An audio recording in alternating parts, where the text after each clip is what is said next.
wala ge da pu do we ti fu ko pho ti da pha ko di ko ga da pu do we ti do wo nyai yu do ta ko son kha mi ta ko son la mi do ma na ta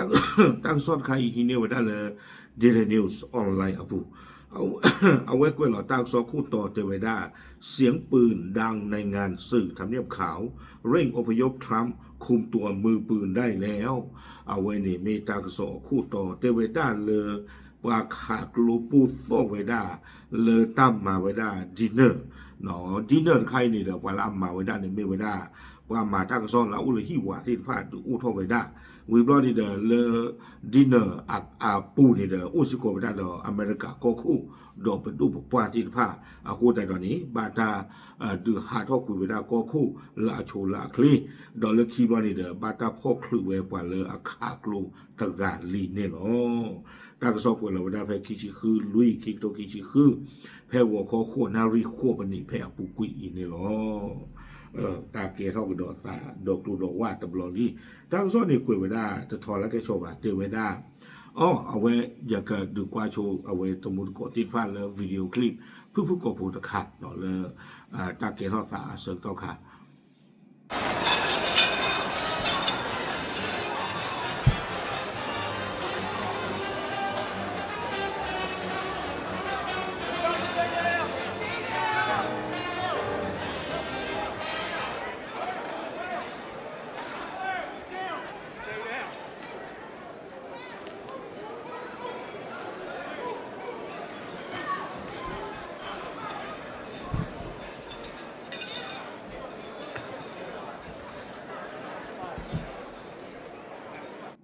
โอเคเอาไว้เดี๋ยวชมมาถ่ายดูกันที่บาลีวิดีโอคลิปตะคันเนาะตากระซ้อนนี่เอาไว้กล้วยไว้ได้สู้เมียจิตใจแต่ว่าสำนักข่าวต่างประเทศรายงานจากกรุงวอชิงตันประเทศสหรัฐอเมริกา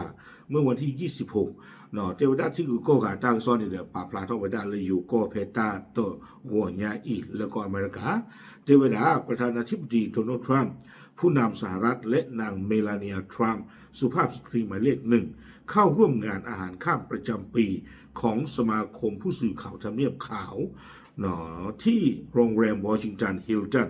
ในกรุงวอชิงตันตั้งซ้อนในกวยไปได้อเมริกาก็คู่โดนัลด์ทรัมป์ดออัมเมอร์เมลานีทรัมป์เอาเวอุสิโกไปได้เลยตามมาเวด้าดินเนอร์ตบลอยาอีเนาะดินเนอร์ตบลอยาอีมาตาดูอุทอไปได้เลยที่ว่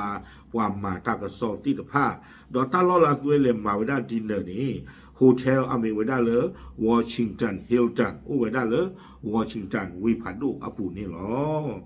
ตั้งซ้อนในกวยเวด้าสุเมียเทเวด้าเลยอย่างไรก็ตามในระหว่างนั้น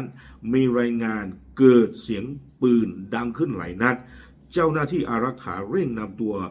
ทรัมป์พร้อมภริยารองประธานาธิบดีดีเจเวนและเจ้าหน้าที่ระดับสูงทุกคนออกจากพื้นที่ทันทีขณะที่มีการอพยพผู้ที่อยู่ในงานทั้งหมดเพื่อความปลอดภัยเนาะตั้งซ้อนในกวยเวด้าเทเวด้าจะมีเกิดอะไรเนาะเลตามมาเวด้าดินเนอร์เลโฮเทลปูตำรวจใหญ่เลยเด้อกลูปูโตตำรวจที่เนี่ยเนาะวิบลอนี่เด้อเอาไว้อเมริกาก็คู่บอดี้การ์ดที่สะพานนี้ก็รอเล็กก็คือกระยาไว้ได้อเมริกาก็คู่ดออัมเมอร์วิบลอนี่เด้อเมื่อหาทคุยไว้ได้เลดินเนอร์อาปูตบล็อกตะกโตโคเนาะอเมริกาก็คู่คีดีเจเจดีเวนส์ตนากีดอกว่าบ้าบัวดาราคู่ดูนอทอสิทธาบ้าตาดูหาทคุยอ๋อตบล็อกสิก่อนนี่หรอวิบลอนี่เด้อเทวดาเลกว่าลาวโอเลหมู่ปู่สิทธาเนาะเลออดินเนอร์สิทธาตนากีเลคิบลอนี่เด้อบ้าตาดูหาทคุยอตุเวสิทธาเลโฮเทลอาปูสิก่อตั้งซ้อนในกวยเกวดาสุมียาติเจ็บโฮเทลเบื้องต้น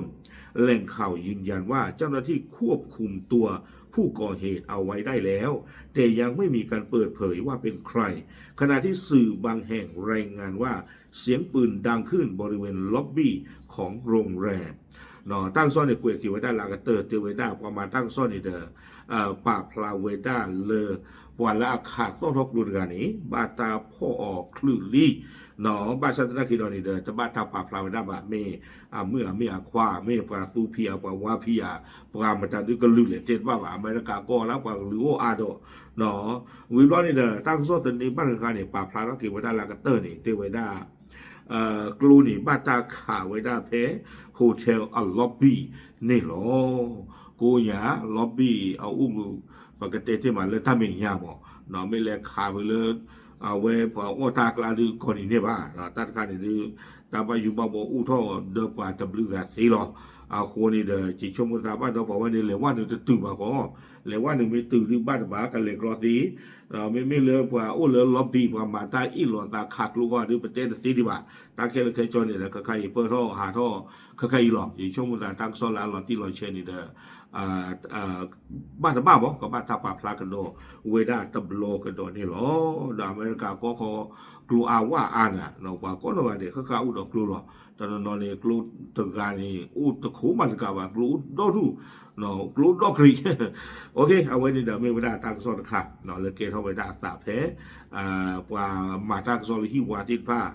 มาไว้ได้ดินเนอร์หรือโฮเทลจะเพื่ออาปูเนาะก็ไว้ได้วอชิงตันฮิลตันอาปูนี่หรอปาปลาดิที่เนี่ยที่โปรตุเกสโฮเทลหรอตามเลย